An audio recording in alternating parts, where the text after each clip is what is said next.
जनन तथा जनन की विधियां। जनन क्या है? सजीवों द्वारा समान प्रकार के बच्चों को जन्म देने की प्रक्रिया जनन कहलाती है। यह समान प्रकार के व्यक्तियों में पीढ़ी दर पीढ़ी की निरंतरता सुनिश्चित करता है। जंतुओं में जनन की विधियां। जंतुओं में जनन के दो तरीके होते हैं। पहला लैंगिक जनन और दूसरा अलैंगिक जनन। नर तथा मादा युग्मकों के संलयन से उत्पन्न होने वाले प्रजनन को लैंगिक जनन कहा जाता है, जैसा कि मनुष्यों में होता है। जनन जिसमें केवल एक ही जनक शामिल होता है अलैंगिक जनन कहलाता है, जैसा कि अमीबा में होता है।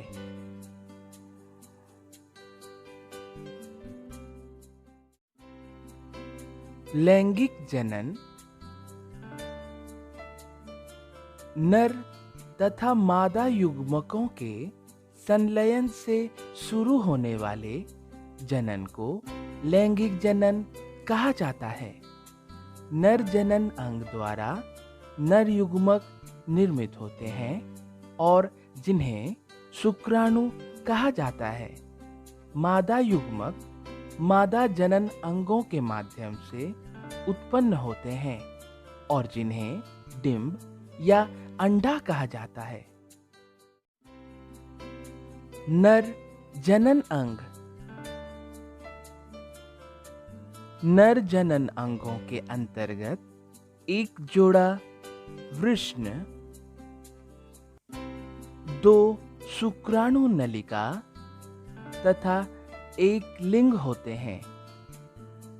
वृषण नर युग्मक उत्पन्न करते हैं जिन्हें शुक्राणु कहा जाता है।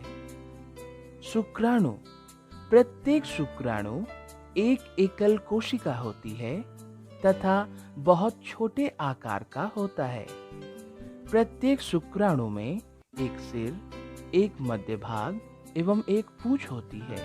वृषण द्वारा लाखों शुक्राणुओं का निर्माण होता है। मादा जनन अंग।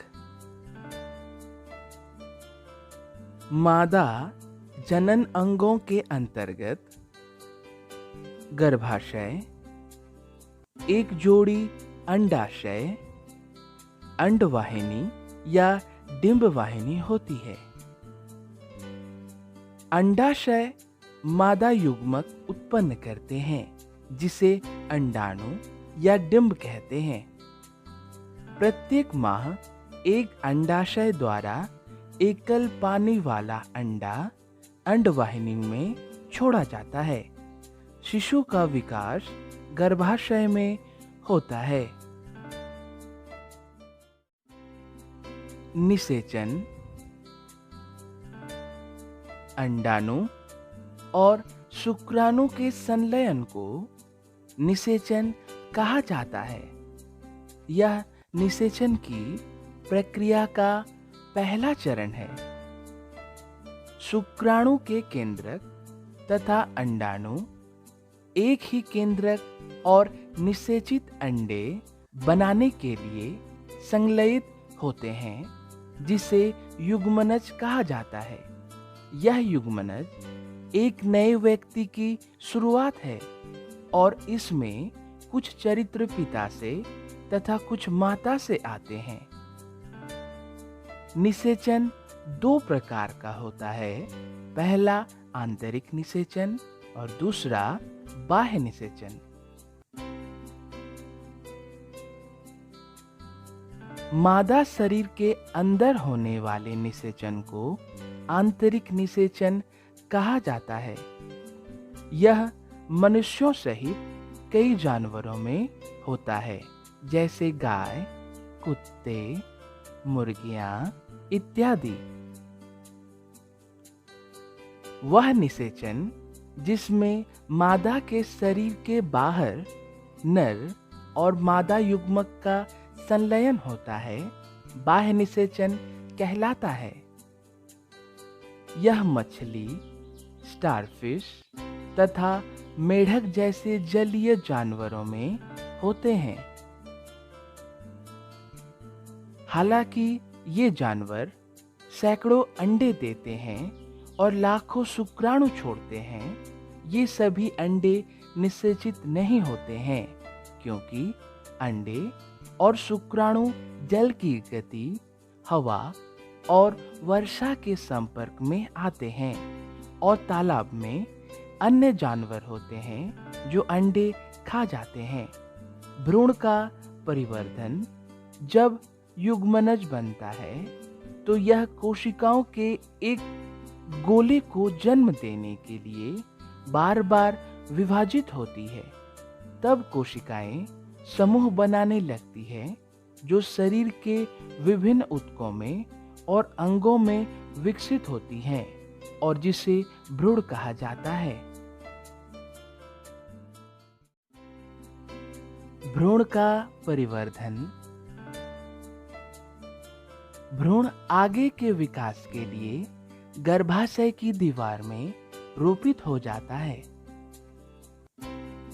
इसके बाद धीरे धीरे विभिन्न शारीरिक अंग जैसे हाथ, पैर,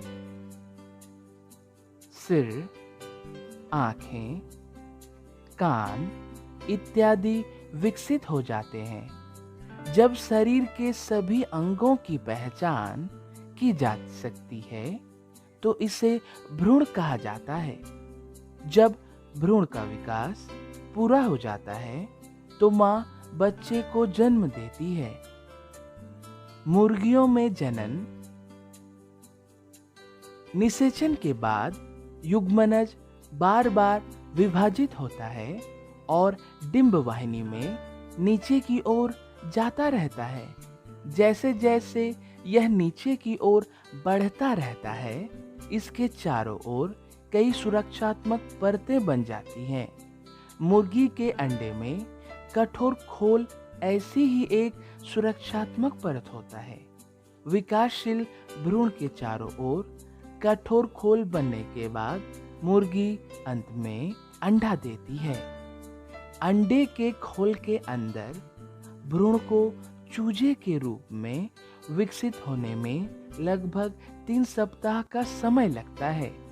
चूजे के पूरी तरह विकसित हो जाने के बाद यह फट जाता है और अंडे का खोल खुल जाता है। उसी तरह उन जानवरों में भी भ्रूण विकसित होते हैं जो बाह्य निषेचन करते हैं। जरायुज तथा अंडप्रजक प्राणी। मुर्गियों में जनन मानव से किस प्रकार भिन्न होता है? मानव बच्चों को जन्म देता है और ऐसे प्राणी को जरायुज कहा जाता है। सफेद मुर्गियां अंडे देती हैं और ऐसे जानवरों को अंडप्रजक कहा जाता है। शिशु से वयस्क।